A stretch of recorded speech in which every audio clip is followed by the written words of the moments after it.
Google play store এর মাধ্যমে কিভাবে সুপার ভিপিএন কানেক্ট করবেন সেটাই দেখাবো আজকের এই ভিডিওতে। গুগল প্লে স্টোর ওপেন করে সার্চ করবেন সুপার ভিপিএন। এরপরে প্রথমে যে অ্যাপটি আসছে এটাকে ইনস্টল দিতে হবে। এই ভিপিএনটি 100 মিলিয়ন এর উপর ডাউনলোড করা হয়েছে, তাই এটি ইনস্টল করছি।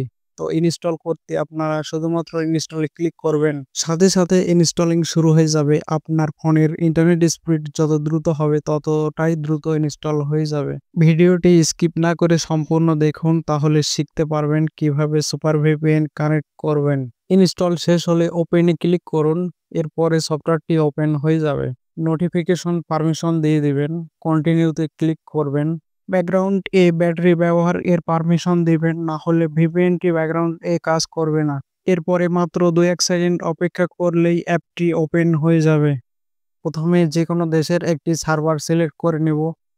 তো আপনারা এখানে নিজের ইচ্ছে মতো যেকোনো সার্ভার সিলেক্ট করতে পারবেন। আমি সিঙ্গাপুর সার্ভার সিলেক্ট করব।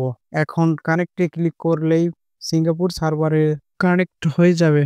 নিজের পছন্দ মতো যেকোনো সার্ভার সিলেক্ট এর পর এই যে কানেক্ট বাটন দেখতে পাচ্ছেন, এখানে ক্লিক করবেন। 2-1 সেকেন্ড এর মধ্যেই ভিপিএন কানেক্ট হয়ে যাবে। ওকেতে ক্লিক করুন। কানেক্টিং হচ্ছে। তো আপনারা দেখতে পাচ্ছেন সিঙ্গাপুর সার্ভারে ভিপিএনটি সম্পূর্ণভাবে কানেক্ট হয়ে গিয়েছে। এখন আপনারা যেকোনো কাজ করতে পারবেন সিঙ্গাপুর সার্ভারে।